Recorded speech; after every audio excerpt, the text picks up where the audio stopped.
E aí pessoal, tudo bem? Hoje eu vim fazer aqui um vídeo diferente. Estou na casa aqui de um cliente nosso, onde ele tem aqui um cachorro que eu vou mostrar para vocês daqui a pouco, um cachorro diferente, né? E esse vídeo aqui, hoje é o seguinte, a pergunta ela é, para você conhecer melhor o seu animal, você precisa saber da origem dele, você precisa saber o que passa na mente dele. Então, eu vim hoje trazer alguns dados para você.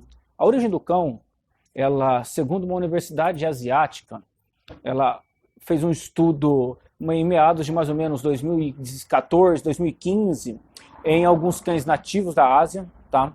E um estudo da parte genoma. E aí ela datou-se mais ou menos de que os cães eles se evoluíram dos lobos há 33 mil anos, tá?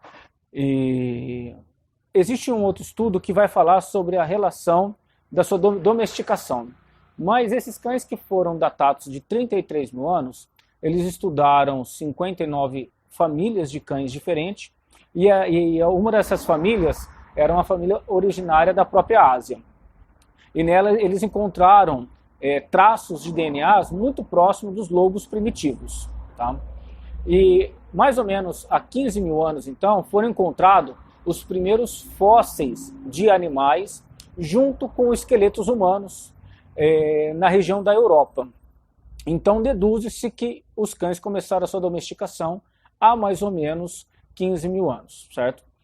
E por que é importante saber isso? Isso é a parte fundamental da gente entender a sua origem, a sua domesticação, esse período, é para a gente saber em relação à questão da mutação, em relação à parte principal, por que nós temos nesse animal não só a parte de trabalho, mas principalmente hoje a parte de carinho. E entender o que passa na cabeça deles, entender o porquê que eles têm com a gente essa mesma questão de reciprocidade, tá? Em primeiro lugar, o cão, segundo a doutora e PhD na parte de estudo animal, Alessandra Horowitz, alguma coisa assim, eu não sou muito bom em inglês, mas eu vou deixar o nome dela aqui na descrição do vídeo, aqui, se vocês quiserem ver alguns artigos dela. Em um dos livros que ela escreveu, ela relata justamente isso daí, o porquê que o cão se aproximou do ser humano, porque que ele decidiu se deixar ser domesticado. Então, ele começou a se aproximar dos primeiros acampamentos que existiram há 15 mil anos. E por que ele se aproximou? Para aproveitar daquele resto de comida. Sabe, né? Aquele restinho de comida que todo colega veterinário fala para você não dar e você acaba dando. E isso é uma prova também da nossa evolução. Por quê? Porque que existe essa resistência dentro da gente de continuar dando esse resto alimentar. É justamente porque eu creio que nós temos o medo de perder esse vínculo com o cachorro. Mas o homem, então, na sua domesticação, começou a observar que esse cão ele se aproximava cada vez mais dessas comunidades onde habitavam, então, os homens. E o homem ele viu no cão uma oportunidade de trabalho, de ajudar na caça, uma oportunidade de proteção, uma oportunidade de você poder facilitar o dia a dia, tá? E o cão, vice-versa. O cão ele viu o quê? Ele viu a comida fácil. Então, conforme a doutora Alessandra, então, ela põe no livro dela, o que ela diz ali? Que o cão ele foi se aproximando devido a essas questões alimentares. E aí ela traz um dado que eu acho muito importante, porque eu sempre pensei o seguinte, o cachorro descende do lobo, então ele tem que ter algumas atitudes como lobo, por exemplo, assim, cachorro de área rural, ele é um cachorro mais resistente e assim por diante. Mas ela fala o seguinte, que o cão ele é a mistura perfeita entre lobo e o ser humano. E existem duas linhas muito perigosas nesse tratamento.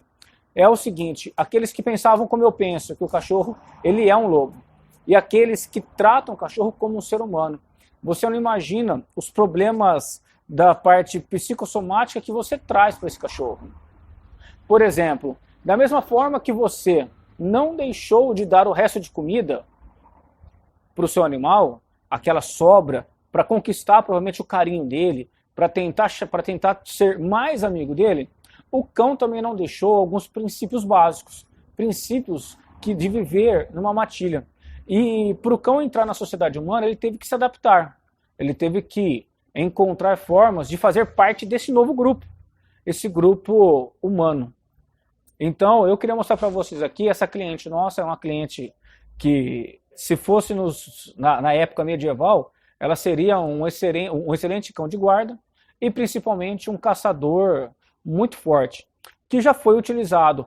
Ela é da raça fila brasileira, foi desenvolvida aqui no Brasil, e não sei se você sabia, mas quando criaram ela, foi para que ela pudesse atacar as onças que aqui existiam. Então, deixa eu mostrar ela para vocês aqui. E essa aproximação que a gente vai ter aqui hoje é graças à domesticação.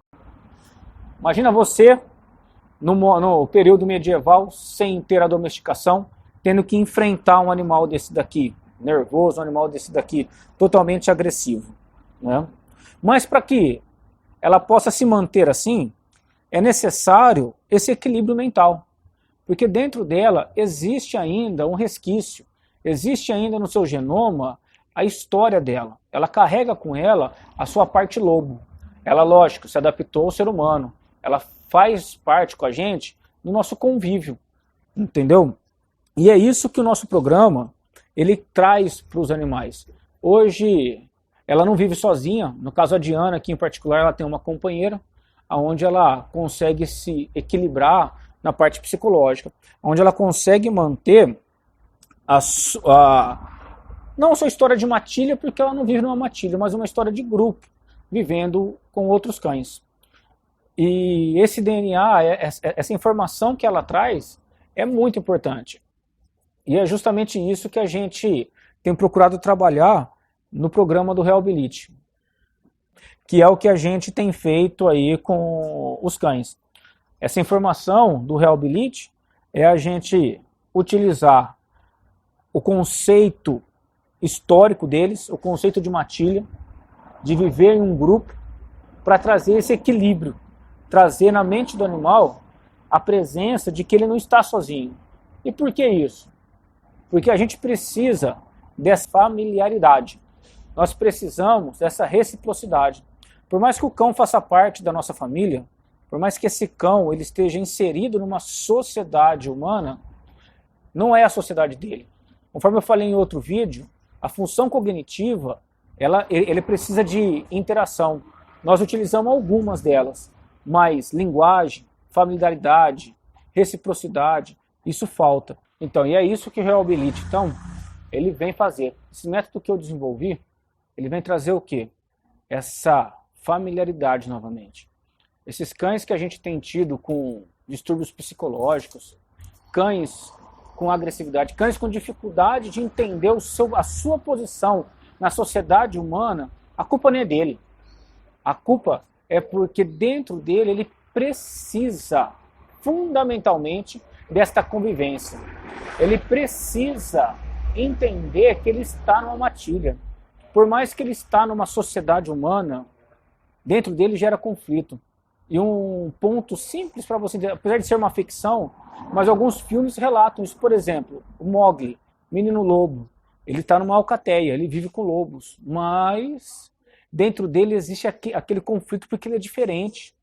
Por mais que no filme exista uma conversa, existe ali um entendimento, na nossa sociedade isso não existe. O cão late, você entende?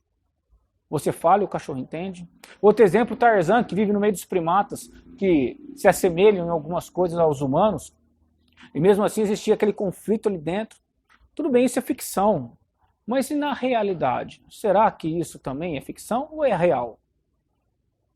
E é isso que nós temos feito dentro do método que nós desenvolvemos. Nós temos trago esse equilíbrio, usando alguns sistemas, dos quais eu vou estar descrevendo nos próximos vídeos, usando alguns trabalhos. A gente vai estar citando cada um deles. Então, fique com a gente, tá? Foi um prazer estar com vocês hoje. A nossa colega aqui, Diana, agradece a presença também de vocês, tá? E tudo isso aqui que nós fizemos hoje foi graças a essa aproximação que o cão teve do ser humano. Meu muito obrigado, um abraço a todos e uma boa tarde. Tchau, tchau.